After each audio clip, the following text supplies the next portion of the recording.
Hello बच्चों, चलिए प्रश्न देखते हैं। अवन्यकरण नहीं करता है तीव्र पोषक चक्र, मृदा अपरदन, मौसमी अवस्थाओं में बदलाव, वन्य प्राणियों के प्राकृतिक आवास को नष्ट करना।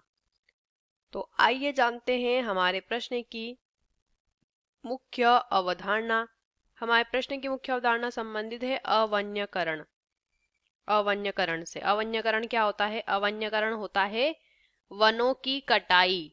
वनों की कटाई या इसे वनों का उन्मूलन भी हम कहते हैं।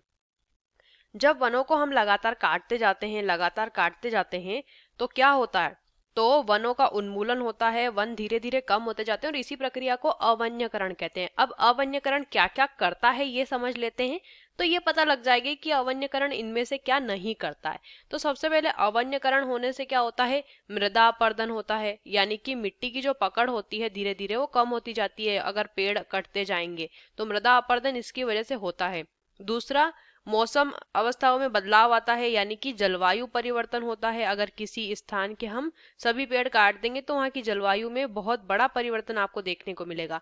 अगला प्रभाव इसका ये पड़ता है कि जो वन्य जीव होते हैं या वन्य प्राणी होते हैं, वन्य जीव, उनका आवास नष्ट होता जाता है। क्योंकि अगर हम वन काटेंगे, वनों को हम नष्ट करेंगे जो कि उनका आवास है, तो उनका आवास तो नष्ट हो जाता है। तो वो क्या करते हैं? फिर शहरों की ओर गति करना शुरू कर देते हैं। साथ ही साथ यहाँ पर वर्षा वर्षा भी कम होती है, वर्षा में भी कमी आती है वनों की कटाई करने के कारण।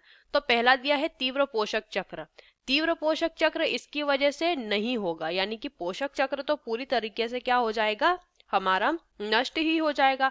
पोषण जो है मृदा के अंदर नहीं बचेगा, तो इसकी वजह से ये नहीं होता है। पोषक चक्र तीव्र नहीं होता बल्कि धीमा हो जाता है। तो ये अवन्यकरण की वजह से नहीं हो रहा, यही हमारे प्रश्न का उत्तर होगा। मृदा अपरदन इसकी वजह से होता है, मौसम अवस्थाओं में बदलाव इसकी वजह से होता है और वन्य प्राणियों के प्राकृतिक आवास भी इसी की वजह से नष्ट होते हैं। तो जो इसकी वजह से नहीं होता है, जो कि प्रश्न में पूछा गया है, वो है विकल्प ए। आशा करते हैं आपको इस प्रश्न का उत्तर समझ आया होगा। धन्यवाद।